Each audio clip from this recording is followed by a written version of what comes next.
सहारनपुर में मुख्यमंत्री गोगामाड़ी में पूजा अर्चना के बाद पहुंचे जनमंच। उत्तर प्रदेश के मुख्यमंत्री योगी आदित्यनाथ सर्किट हाउस से सहारनपुर के गोगामाड़ी में पहुंचे। यहां उन्होंने देवी के मंदिर में पूजा अर्चना की। इसके बाद उन्होंने सरोवर का उद्घाटन किया। सीएम योगी के आगमन को लेकर सुरक्षा के कड़े इंतजाम किए गए। साथ ही मंदिर में पूजा अर्चना के दौरान उन्होंने प्रदेश की सुख, शांति और समृद्धि की कामना की। इस अवसर पर उनके साथ नगर विधायक राजीव गुंबर, महापौर डॉक्टर अजय सिंह, कई वरिष्ठ अधिकारी और स्थानीय जनप्रतिनिधि भी मौजूद रहे। गोगामाड़ी में आयोजित इस कार्यक्रम के दौरान सीएम योगी ने पौधारोपण भी किया। सीएम योगी का ये दौरा क्षेत्र के विकास और लोगों की समस्याओं को समझने के उद्देश्य से किया गया था। अभी सीएम जनमंच प्रेक्षागृह पहुंचे, जहाँ वह महत्वपूर्ण घोषणाएं करेंगे। साथ ही सहारनपुर के स्मार्ट सिटी परियोजना के अंतर्गत 381 करोड़ की 15 विकास योजनाओं का लोकार्पण भी करेंगे। कार्यक्रम के दौरान सुरक्षा व्यवस्था चाक चौबंद रही और किसी भी अप्रिय घटना से निपटने के लिए पुलिस और प्रशासनिक अधिकारी अलर्ट रहे। देखिए खास रिपोर्ट। किया था, विदेशी आक्रांताओं से देश की धरती को बचाने के लिए अपना योगदान दिया था और फिर भगवान गोरक्षनाथ के संरक्षण में जाकर के, उनकी शरण में जाकर के, उनका दर्शन प्राप्त करके संजीव समाधि उन्होंने गोगामेड़ी में ली थी। लाखों की संख्या में भादौ मास में श्रद्धालु वहां जाकर के उनके दर्शन करता है और आज मुझे यहां पर आकर के उनके पावन स्थल को देखने का सौभाग्य प्राप्त हुआ। बड़ा अच्छा स्थान बनाया गया है, सुंदरीकरण करके स्मार्ट सिटी मिशन के अंतर्गत कैसे कार्य होता है, ये भी मुझे यहां पर देखने का अवसर प्राप्त हुआ है। बहनों और भाइयों, आज सरकार जिस दिशा में कार्य कर रही है, यहां पे विश्वविद्यालय बन गया है, कॉरिडोर का निर्माण युद्ध स्तर पर आगे चल रहा है, स्पोर्ट्स कॉलेज का भी निर्माण हो रहा है। स्पोर्ट्स कॉलेज हमारी सरकार ने तय किया है। पहले उत्तर प्रदेश में केवल 3 स्पोर्ट्स कॉलेज थे, हमने अब तय किया है हर मंडल स्तर पर एक स्पोर्ट्स कॉलेज कम से कम एक होना चाहिए। खेल और खेल कूद की गतिविधियों को आगे बढ़ाने के लिए, क्योंकि हमारा युवा जब खेलेगा तो ही खेलेगा और उसको राष्ट्र के लिए खिलाने के लिए उसकी ऊर्जा और उसकी प्रतिभा का लाभ देश को मिले, आने वाली पीढ़ी को मिले, इसी को ध्यान में रख करके हम लोग मेरठ में प्रदेश का पहला स्पोर्ट्स यूनिवर्सिटी का संचालन कर चुके हैं। विश्वविद्यालय बन रहा, बड़ा विश्वविद्यालय बन रहा है। 90 एकड़ क्षेत्रफल में विश्वविद्यालय हम बना रहे हैं। पहला स्पोर्ट्स यूनिवर्सिटी है। आपका यहां पे सरसावा का एयरपोर्ट, यह भी सिविल टर्मिनल बन चुका है, वायु सेवा उसमें प्रारंभ होनी है। कनेक्टिविटी की दृष्टि से आज तो सहारनपुर की कनेक्टिविटी बहुत अच्छी हो गई है। दिल्ली जाना हो 3-3.5 घंटे में आप पहुंच सकते हैं। इतनी अच्छी कनेक्टिविटी पहले कभी नहीं थी, कभी नहीं थी।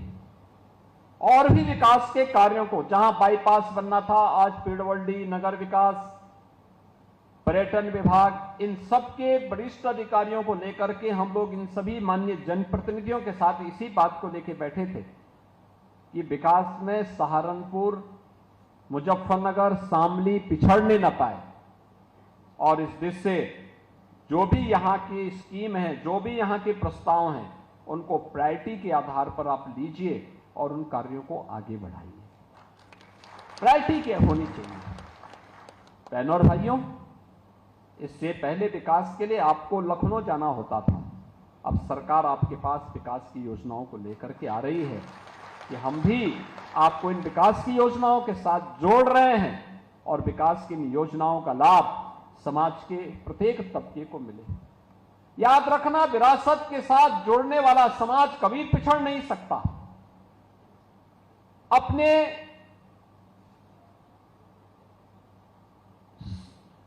विरासत पर गौरव की अनुभूति करने वाला समाज को दुनिया की कोई ताकत पीछे नहीं कर सकती।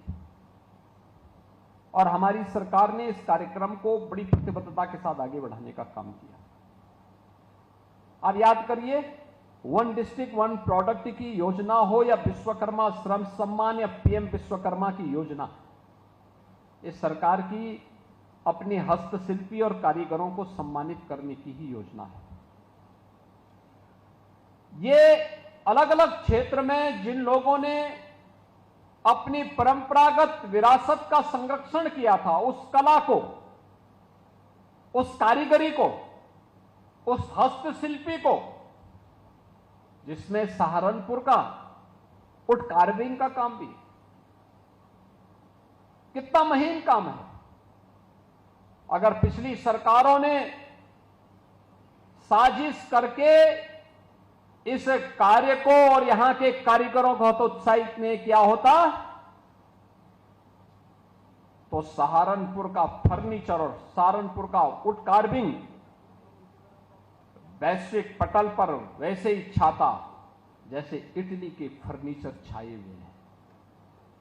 इटली आपके सामने टिकता नहीं, इतना महीन काम और इतना शानदार कार्य सहारनपुर का है।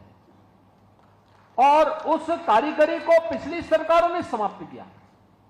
प्रधानमंत्री जी की प्रेरणा से हमारी सरकार ने वन डिस्ट्रिक्ट वन प्रोडक्ट के माध्यम से, एक जनपद एक उत्पाद के माध्यम से इसको एक प्लेटफॉर्म दिया, डिजाइन दी, पैकेजिंग की सुविधा दी, मार्केटिंग की सुविधा दी, एक्सपोर्ट के लिए सुविधाएं दी। आज परिणाम है, ये तेजी के साथ आगे बढ़ रहा है, इसको एक नई पहचान मिल रही है। अब हम लोग देखते हैं, किसी को फर्नीचर लेना हो तो सहारनपुर की तरफ दौड़ता है।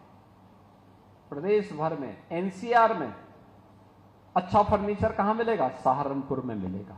सहारनपुर की तरफ आता है, यहां की कारीगरी को देखता है, यहां के वुड कार्विंग को देखता है।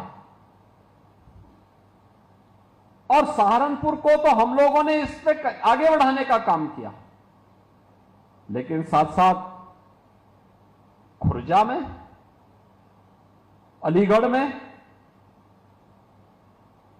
ऐसे ही मुरादाबाद में, कन्नौज में, आगरा, कानपुर, या फिर आप पूर्वी उत्तर प्रदेश में जाएंगे तो भदोही का कारपेट है, वाराणसी की साड़ी है, आजमगढ़ के मुबारकपुर का ब्लैक पॉटरी है, गोरखपुर का टेराकोटा है। हर एक जनपद अपनी एक नई उत्पाद के साथ अपनी पहचान को समेट करके आगे बढ़ रहा है। और इसी के लिए प्रधानमंत्री जी ने कहा है, वोकल फॉर लोकल। आत्मनिर्भरता के लक्ष्य को प्राप्त करके ही कोई देश स्वावलंबी बन सकता है, सशक्त बन सकता है। और याद रखना, विकसित भारत की आधारशिला भी यही हमारा स्थानीय उत्पाद बनेगा। यही स्थानीय उत्पाद हमारा बनने वाला है, जो उसको एक नई पहचान देने वाला है, एक नई पहचान दिलाएगा। उस पहचान को आगे बढ़ाने के लिए ही आज हम सब आपके पास आए हैं। अभी हाल ही में प्रधानमंत्री जी ने कहा कि हमें स्वदेशी अपनाना होगा, स्वदेशी को अपने जीवन का हिस्सा बनाना होगा। हम विदेशों में भागने की बजाय, विदेशी वस्तुओं के पीछे भागने की बजाय, अगर हम स्वदेशी के साथ जुड़ेंगे तो स्वदेशी का लाभ, जो भी मुनाफा व्यापारी को होगा तो उसमें हिस्सा होगा हमारे कारीगर का, हमारे हस्तशिल्पी का। और हस्तशिल्पी और कारीगर को मिलने वाला यह सम्मान, याद रखना, विरासत का तो संरक्षण करेगा ही करेगा, साथ साथ यह अर्थव्यवस्था को भी मजबूती करेगा, विकास की गति को आगे बढ़ाने का काम करेगा, नए रोजगार के सृजन में अपना योगदान देगा और तेजी के साथ विकास की प्रक्रिया को आगे बढ़ाने में अपना योगदान देगा। मुझे याद है 2017 के पहले, 2017 के पहले हम लोग देखते थे, कोई पर्व और त्योहार आता था। अभी रक्षाबंधन आ रहा है, मुझे आज बताते हुए प्रसन्नता है, यहां पर बहुत सारी बहनों को मैं देख रहा हूं। हमारी सरकार ने तय किया है 8, 9 और 10 अगस्त को 3 दिन के लिए रक्षाबंधन में उत्तर प्रदेश परिवहन निगम की बसेज में और नगर विकास की सभी बसेज में फ्री में यात्रा की सुविधा हम दे रहे हैं। रक्षाबंधन में लोग बहनों को उपहार देते हैं। जन्माष्टमी पर्व आ रहा है, जन्माष्टमी में उपहार देंगे।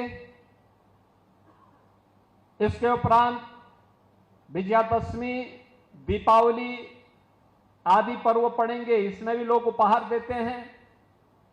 इससे पहले क्या होता था, जब कहीं कोई पर्व और त्योहार आता था तो पूरी मार्केट छाई रहती थी चीन के सामानों से। आप मुझे बताओ, चीन के सामान को हम खरीदेंगे, एक तो उसमें टिकाऊपन नहीं होता, टिकाऊपन नहीं होता। आप लेंगे, घर पहुंचते पहुंचते ही खराब हो जाता था, टूट जाता था।